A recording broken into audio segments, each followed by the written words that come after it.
こんにちは、スイミーです。今回の旅は沖縄県にある石垣島から船に乗って離島の黒島へ向かいます。こちらの離島ターミナルから黒島行きの船に乗ります。八重山諸島の島々へはこの離島ターミナルからアクセスできるようになっています。船のチケットは往復で3250円。離島ターミナルの中はお土産屋さんやお弁当、水着など売ってるお店がいろいろあります。朝から血糖値爆上がりのおやつをいただきます。那覇ベーカリーという石垣島のお菓子屋さんのモカというケーキ、ターミナルの売店で買いました。シンプルなコーヒー味のふわふわスポンジにクリームが入ってます。なんだか懐かしい味がするケーキです。石垣島で私のお気に入りスイーツになりました。それでは船の出港時間が近づいてきたんで乗り場へ向かっていきます。石垣島から黒島まではだいたい30分で到着します。フェリーは高速船なのであっという間の船旅だと思います。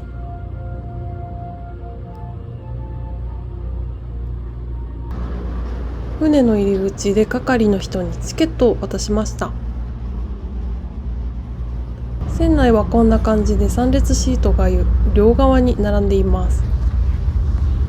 朝9時40分の便なんですけど、空いてたので窓際に座れました。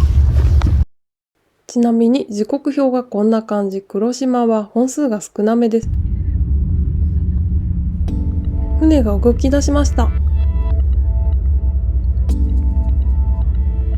今回は八重山観光フェリーに乗ってますが、もう一社安永観光というフェリーもあるので、都合に合わせて乗りたい時間の船を出している船会社の窓口でチケットを買うのをおすすめします。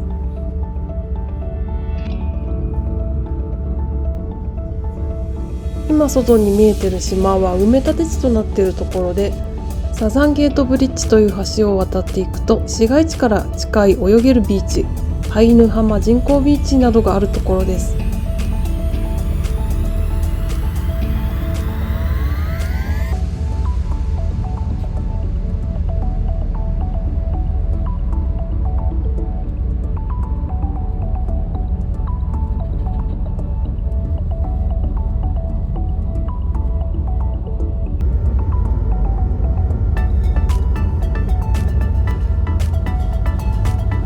これから行く黒島なんですけど、実は15年くらい前に一度訪れたことがあります。記憶は曖昧なんですが、離島ならではの風景や独特な空気感、時が経つとどんな感じになってるのかなってすごく楽しみですね。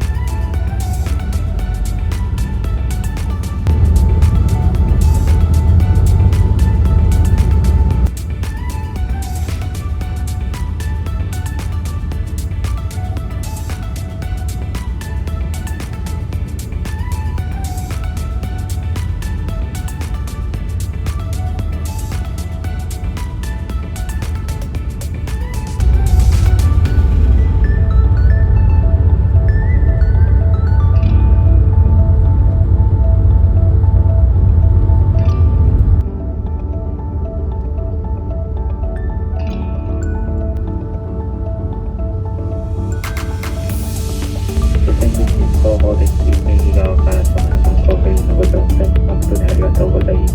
到着までのしばらくお待ちください。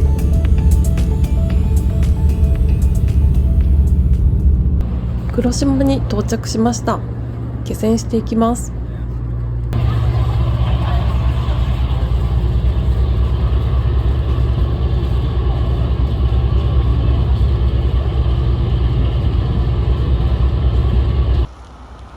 港から少し歩いたところにあるまっちゃんおばあというレンタサイクルのお店です。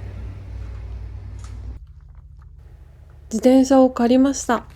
料金は1日レンタルで1600円でした。撮影は2023年の9月です。まだまだ暑いのでお水は必須です。それではスタート。島をぐるっと左回りで回る感じで行ってみようと思います。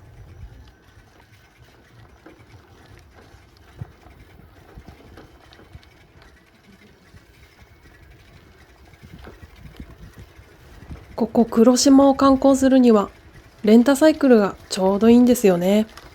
ほとんどが平坦な道なんで自転車でゆっくり回るのが最高に気持ちいいです。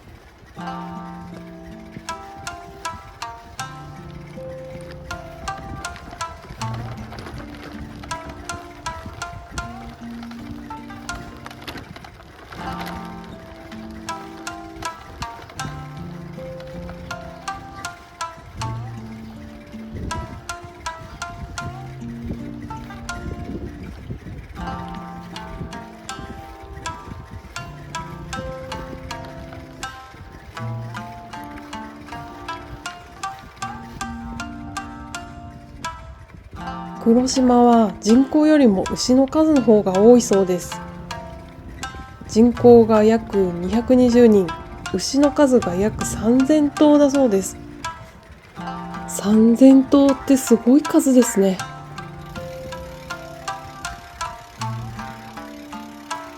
さっきから牧場の景色が続いてますが、牧場以外のものが今のところ見えません。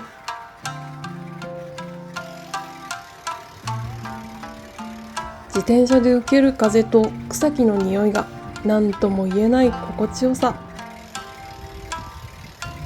この感じ、15年前と変わってない気がします。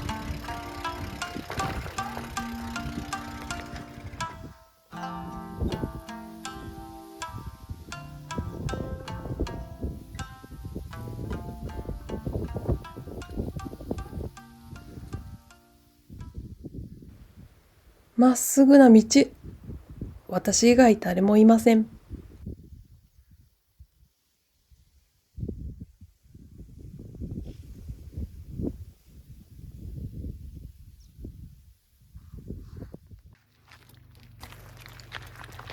途中で一旦自転車を止めます。何かあるみたいです。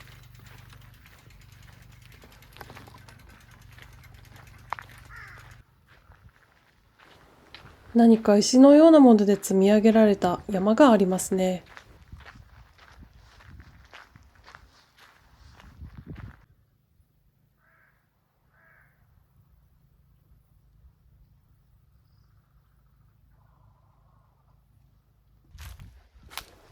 プズマリと書いてあります。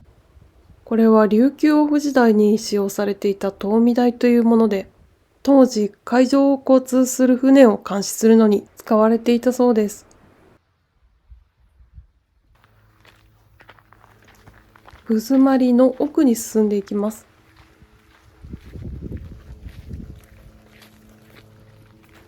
ビーチがありました。こっちは宮里海岸という場所ですね。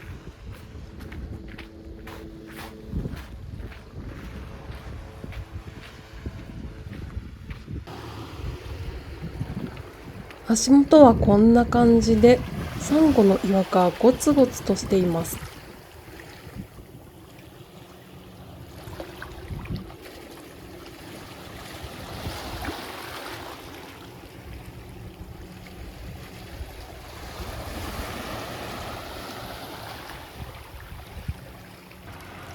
よく見るとちっちゃいヤドカリがいっぱいいる。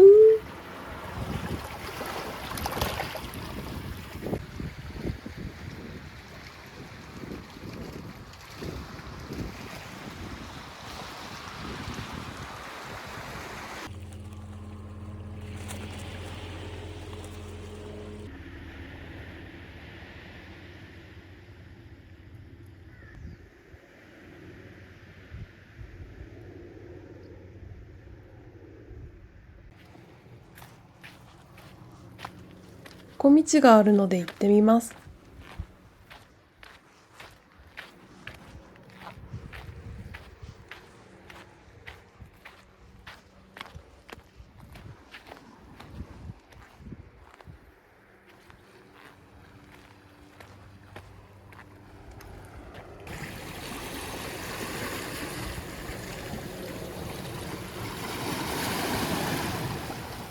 なんていいところ。プライベートビーチみたいになってます。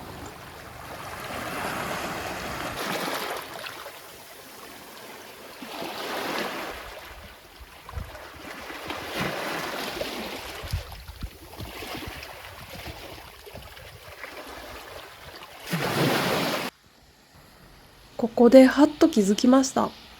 事前に見てた情報にあったんですが、奥にある岩、何かに見えませんか？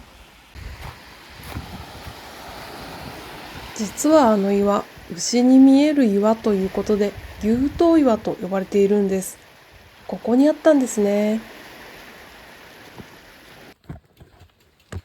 さっきのプズマリから少し行ったところにビジターセンターがあります。ちょっと入ってみましょう。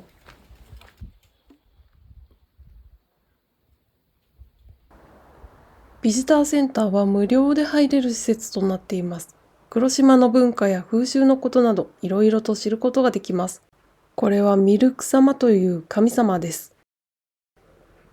クバという植物は昔の人々の生活を支えてきました。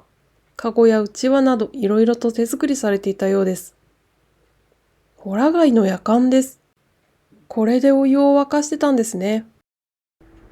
シアターがありました。時間があればゆっくり鑑賞できますね。そうそう、このクジャクなんですけど、石垣島や黒島で野生化し繁殖してちょっと問題になってるようです。ハブは沖縄独特の毒蛇ですね。茂みのような場所では気をつけないとです。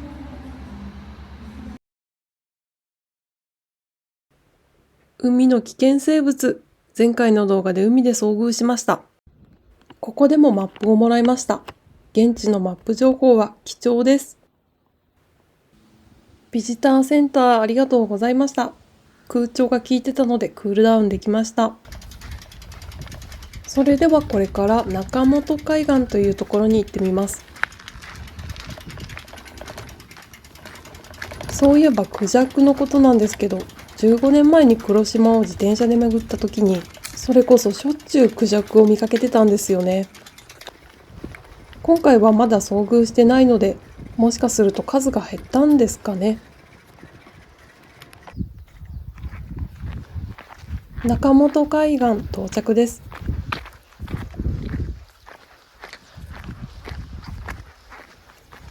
実はちょっと泳ごうかなって思ってたんですけど、ここのお店のはずなんですけど、閉まっております。遊泳禁止って書いてますね。結構強めです。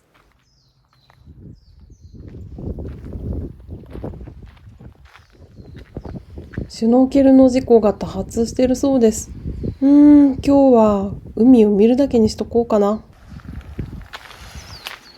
ビーチの方へ行ってみましょう。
それでは展望台のある方へ向かっていこうと思います。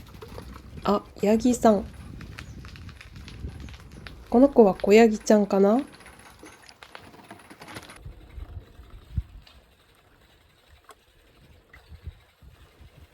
自転車を漕いでいてすごく思うんですけど、この黒島の空気感、ほんと独特な感じなんですよね。どこまでも広がってる牧場と青々とした草木、青空、道。それだけなんですけど、ほとんど人とすれ違わないからなのか、映画のセットみたいっていうか、もしこの世界に閉じ込められて出られなくなってもいいかもしれないなんて変なことを考えてしまいました。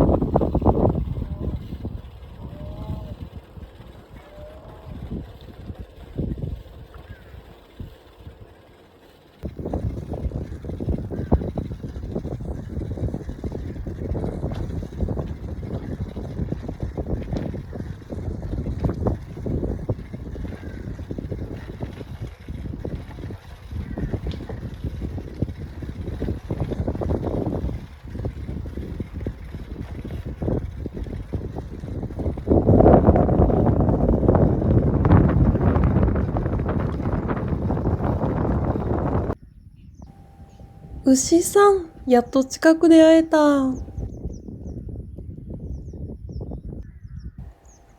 あっちにもいますね。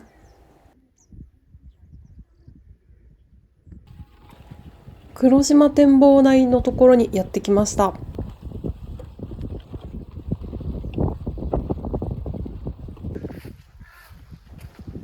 自転車を止めて展望台の上に登ってみます。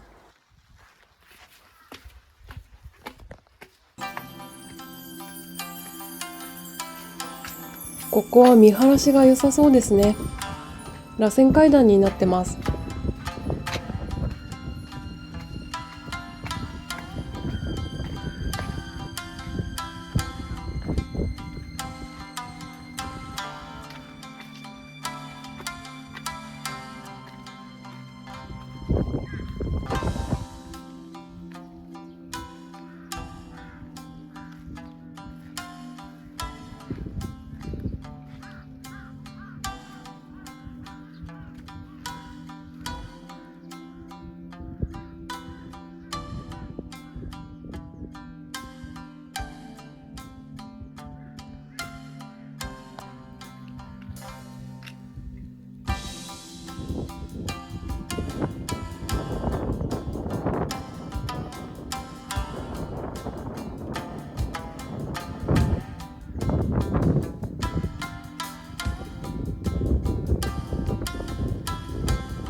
遠くに見える島が石垣島で、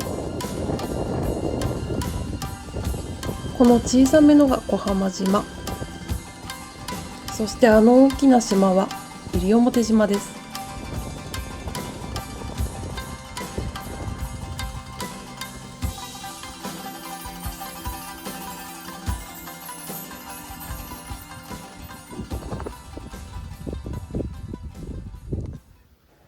日陰に入って休憩です。日差しが強くて暑い。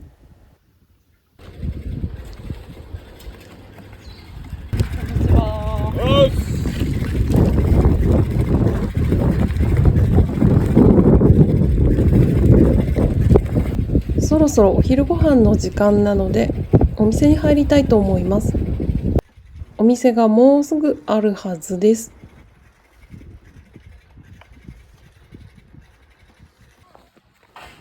こちらでお昼ご飯をいただきます。運動屋さんという八重山そばのお店です。メニューはシンプルです。八重山そばを注文します。八重山そばが来ました。八重山そばと沖縄そばの違いは、麺の太さの違いもですけど、乗ってる具も違います。八重山そばは細切りの豚肉とかまぼこ。沖縄そばは豚の三枚肉が乗ってます。お腹が満たされました。お出汁がとっても私の好みで美味しかった。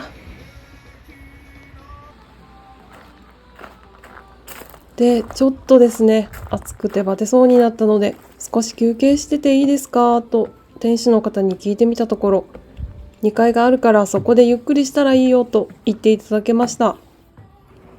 ありがとうございます。氷一杯のお水までいただきました。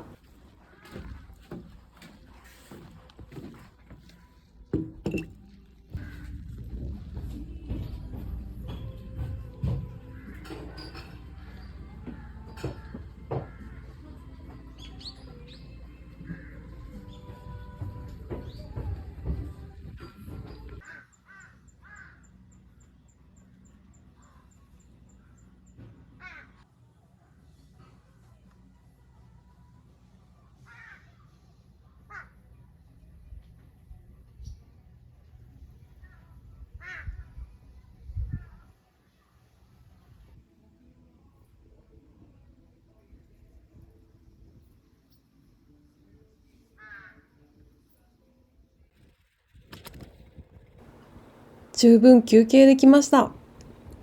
サイクリングを再開します。牛さんがいっぱい。黒いし直射日光が暑そうですよね。大丈夫なのかな？人間は炎天下に黒い T シャツ着てたらめっちゃ暑くなるけど。やっぱり暑すぎてビジターセンターに涼みに来ました。とあるものに気づきました。一番リアルな情報を発見しました。ここへ行った人が書いてくれたものですよね。ウミガメ、マンタ、小さいサメと出会える場所があるみたいです。それはぜひ行ってみないと。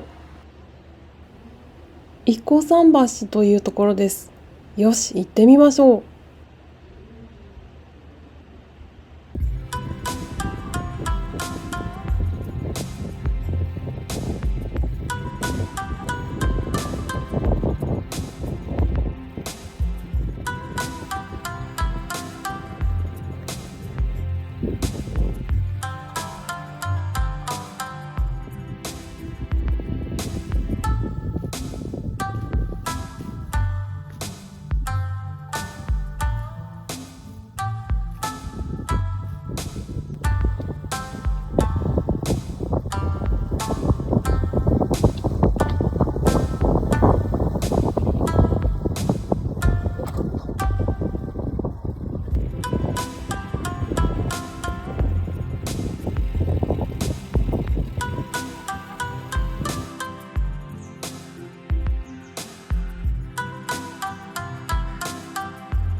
桟橋はこっちみたいです。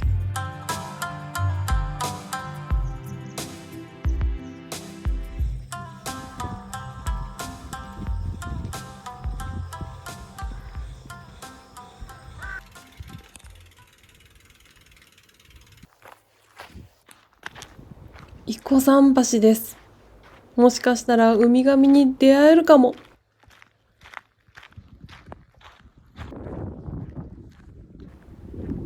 だいぶ潮が引いてますね。これはちょっとここへ来るのは時間的に遅かったかもしれません。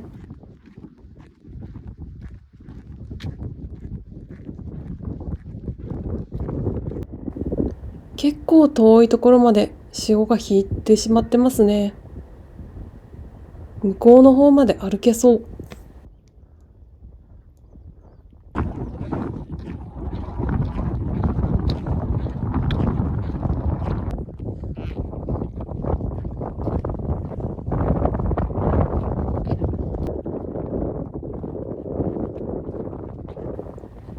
結構歩いてきました。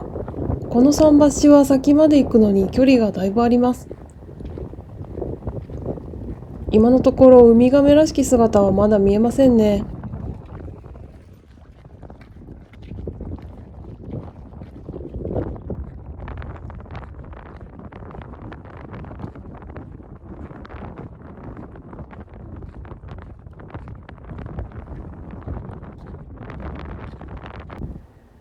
桟橋の一番前のところに来ました。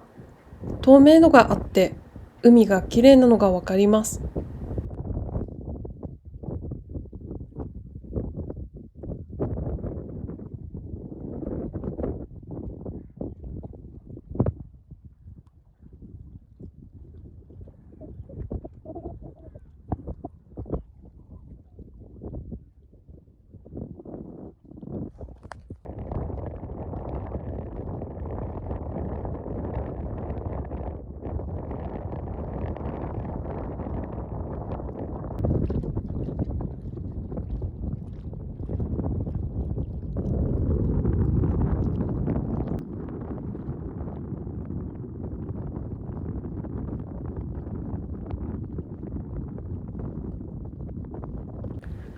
しばらく海を眺めてたんですけど、亀さんいなかった。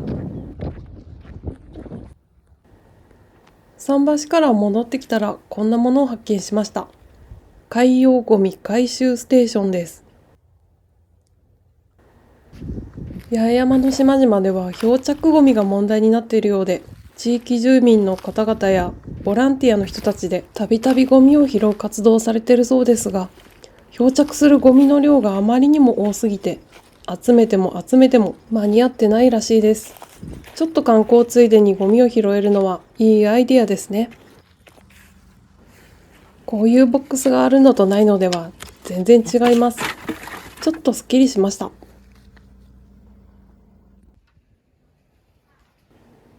伊古桟橋を出て日本の道100選の日というところに来ました。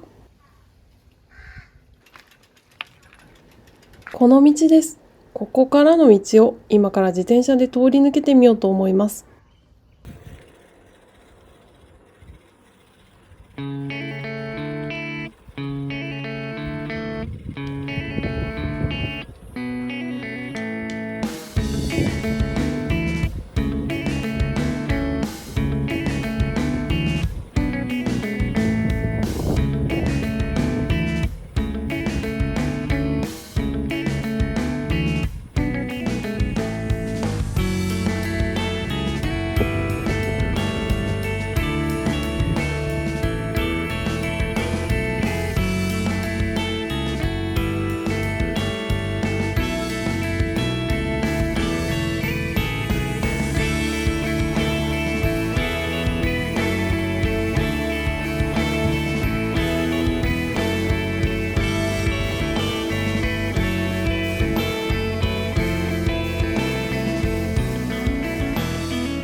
最後に西の浜というところに来ました。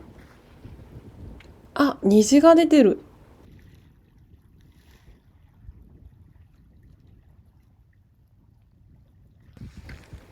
ここもまたとっても綺麗な場所ですね。どこまでも透明で青い海が広がっています。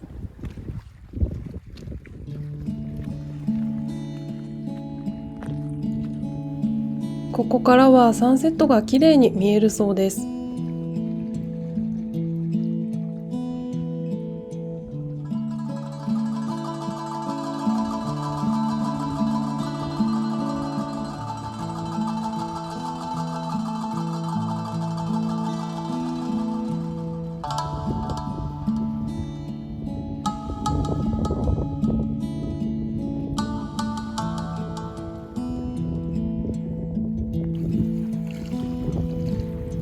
ため息が出るくらい美しい海。もうすぐ帰らないといけないのに、この景色をずっと見ていたくて本当に名残惜しいです。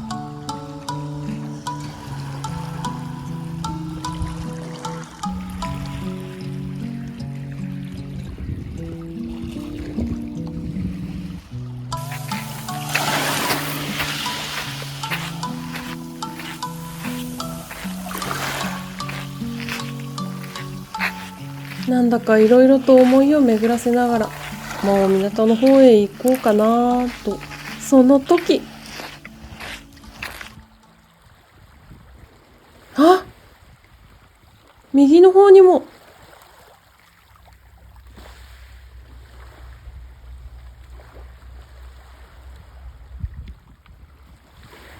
今のってもしかして、ウミガメさん？